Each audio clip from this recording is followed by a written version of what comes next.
We are going to create our CSV file using Excel.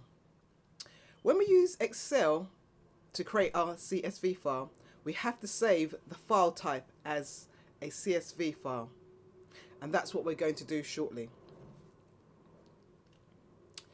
This file that we're creating shows student's first name in column A, column B shows student's surname, column C shows student's results out of 100. Just like with lists and with text files, the first column is known as index position 0. The second column, which is column B with the student's surname, is known as index position 1. And the third column, column C, which has the student's results out of 100, is position 2. This will become apparent when we start to manipulate the data from our CSV file. So let's save our CSV file and use Python to extract the contents of from our file. We're going to save our Excel document as a CSV file. So our file name, we can call that, we're going to delete what it says book 1, and we can call our file students, and then we're going to select our file type from the drop down list here. So our file type is going to be CSV, comma, delimited. So we're going to select this as our file type, and then we'll just say save. So our file has now been saved. What we're going to do now is write some Python code to extract the contents from our CSV file. So we're going to create a Python program that's going to be able to read the content of our CSV file. So what we're going to do, we have to do first is actually import the CSV module so we can use the CSV libraries. Then what we're going to do is actually create ourselves a variable that's going to store the contents of our file once it's open. So my variable is called s_file equals open, and we have to call the CSV file name that we just created. So remember, it was a capital S that we created, and its extension is .csv. Then what you need to do is make sure you have it enclosed within speech marks, and then we're going to have to use the mode, which we're going to be read, R for read, to be able to read our file. Next, what we're going to do is use another variable to actually iterate round our CSV file. So I'm going to call this variable student file, and then I'm going to assign it to a CSV library reader, which is used to actually read our student CSV file. So I'm going to now create the variable, use the variable that we've created as our file handler. Now what I'm going to do is create a loop to actually loop through our student's file and display the contents to the screen. So I'm going to go for, I'm going to create another variable, each student,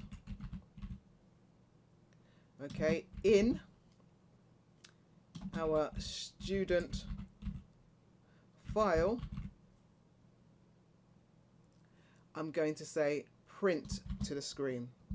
So I'm going to say print each _ student. So what this code does, it imports the CSV module, it creates a variable that stores the contents of our CSV file. We use mode R to read from our file. We create ourselves another variable called student file, which is used to iterate around our student CSV file. We now want to print the contents of our student's file to the screen. So we've created ourselves a loop. So for each student, so we've created ourselves another variable in student file. We're saying print each student to the screen. So what we're going to do is go File, we're going to Save, and we're going to run our program. So let's run it. So as you can see, it's printed each student's details on a new line. And as you can see, it's actually printed it within the list. And you can see that the first index, as I mentioned before, for Robert will be at position 0. The second position is at position 1. And the third position is at position 2.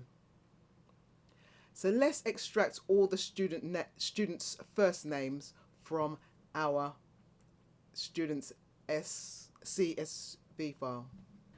So if we want to print out student's first name, we know that student first name is at position 0, student's surname position 1, and student's results out of 100 position 2. So what we do, we index that position. So we do print each student, and we select 0. What we can do now is File, Save, and let's run to see the results. So our program now prints out all the students' first name, which is at position 0. We can print out student records in 3 columns using the format function. So here we have the format function that's going to be used to hold the student's first name, surname, and their results out of 100. So we know that each student, index 0, will hold the student's first name. Each student, index 1, will hold the student's surname. Each student, index 2, will hold the student's results out of 100. What we use placeholder to state where we want parts of our file to be placed. So within this, using squiggly brackets, is be used as a placeholder to hold this first position here will be used to hold the student's first name. The second position here will be used to hold the student's surname, and the last position placeholder here will be used to hold the student's results out of 100. What we've stated here is that we're saying that we're going to left justify our student's first name by 15 places. We're going to right justify our student's surname with 15 spaces, and we're also going to right justify the student's results out of 100 with 15 spaces. Let's save our work and run it. So we go File, Save, Run module. Okay. We can see that our student CSV file has nicely been aligned and divided into 3 neat columns, with the student's first name in our first column, the student's surname in our second column, and our final column we have the student's results out of 100. We can write a program to get a student records by asking the user to import the student's first name and the surname of the student that they require. So here we've created a variable called fname, and we assigned it to the user's input that states please enter in student's first name. We've created another variable called sname, and we've assigned it to the input please enter in student's surname. And we've got our loop here which loops through our students' files, and we're saying if each student in position 0, So we know position 0 holds all our students' first name, equals the f name, which is the variable name that holds the user's response. So if they're equal, and also each student position 1, which holds the position of student surname, equals the s name that's been inputted by the user.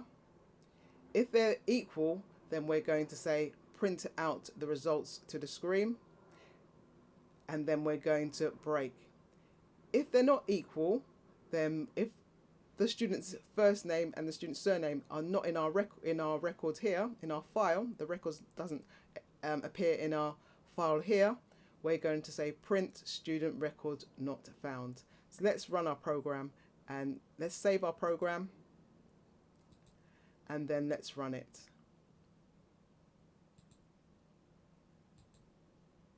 Okay, so let's put in one of our names there. Let's put in Robert. We have to spell it exactly how it's spelt in our file.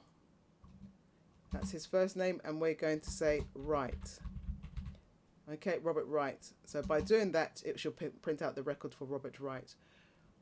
We can also run our program again, and we can also say Robert Wright this time, or Robert, and then use a different surname. So if we say Robert and use the surname Lovelace, which obviously isn't Robert's surname, his name's Robert Wright, it should say record not found. So if we do